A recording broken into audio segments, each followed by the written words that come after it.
Well, recently you've heard a lot of talk about celebrating the 250th year of America's freedom from Britain.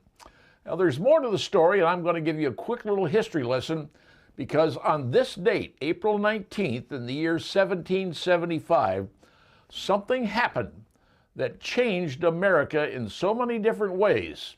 And I want to tell you about it in a quick little history lesson. Now, here's the deal. Way back in 1775, the British decided they wanted to had a little problem with the American settlers, the colonists they called them, and tensions had been building between England and the colonists.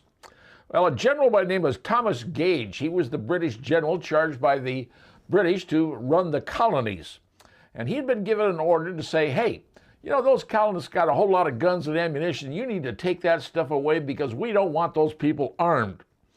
And the people he was talking about, the two guys who were running the colonists, was a guy named Samuel Adams and John Hancock. Yep, they were the two guys. What he decided to do, living in Boston, he says, you know what? I'm going to send a whole bunch of our troops over to get all this weapons and ammunition they have in a little town called Lexington. And so that's what the plan was. They were heading toward Lexington, another little town called Concord, outside 17 miles away from Boston. So, on the night of April the 15th, or April the 18th rather, he sent about 700 of his troops overnight on a march to head to Lexington, because that's where Adams and Hancock were, domiciled. That's where they lived.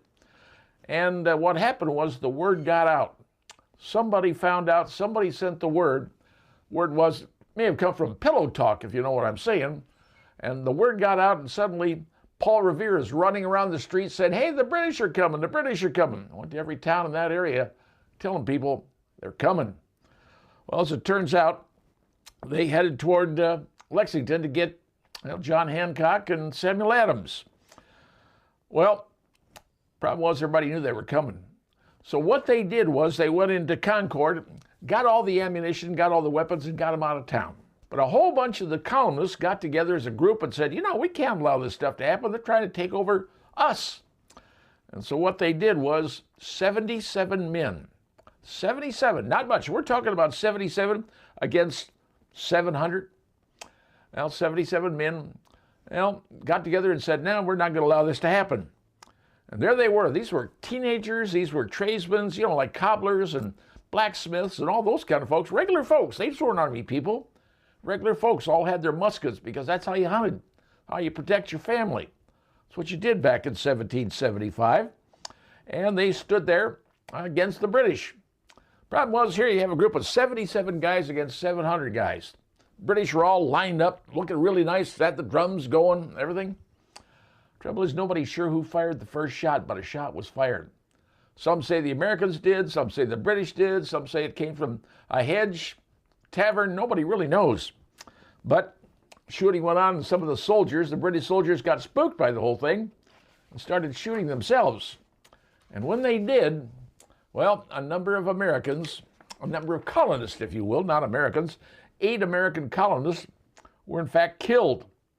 Only one British soldier had a flesh wound out of those 700. Well, the British were pretty happy with it, and they cheered, and they decided they were going to go on to Concord now, because they went in and had a meeting in Lexington and beat the Americans.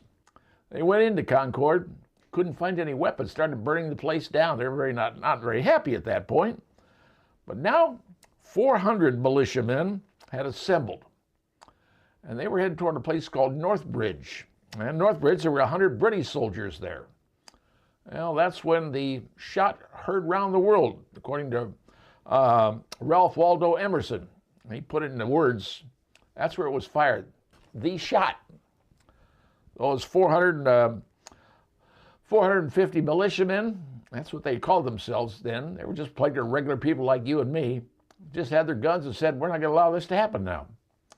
British had the 100 people. They took a beating, if you will. A whole bunch of them were killed.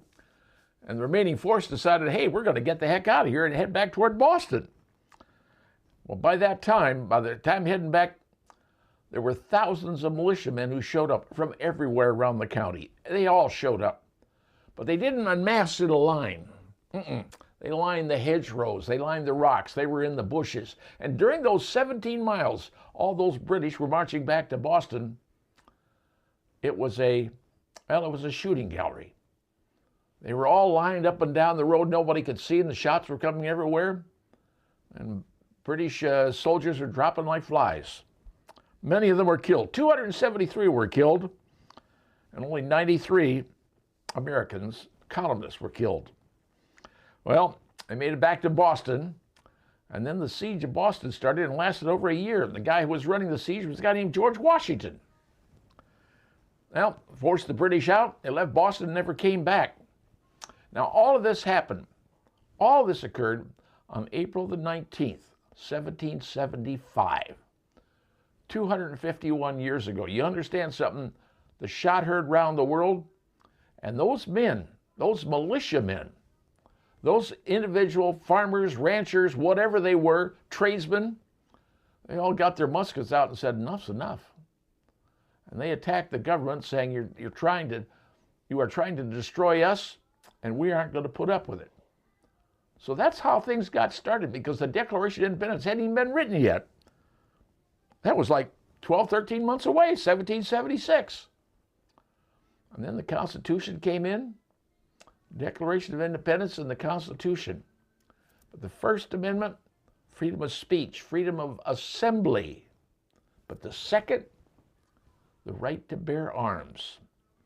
The colonists in that time knew what was going on, said, we're not going to allow this to happen. And they all got together with their own little muskets, no military person, nobody running the rodeo. They were all there as militiamen, saying, we're not going to put up with this. Now you might understand why we have the Second Amendment and why people are so concerned about if government rises up. And that's what the purpose of this whole Constitution was. If government rises up, people have the right to say, enough's enough, government. We're not going to put up with it. And that's why we have a Second Amendment. Keep that in mind down the road.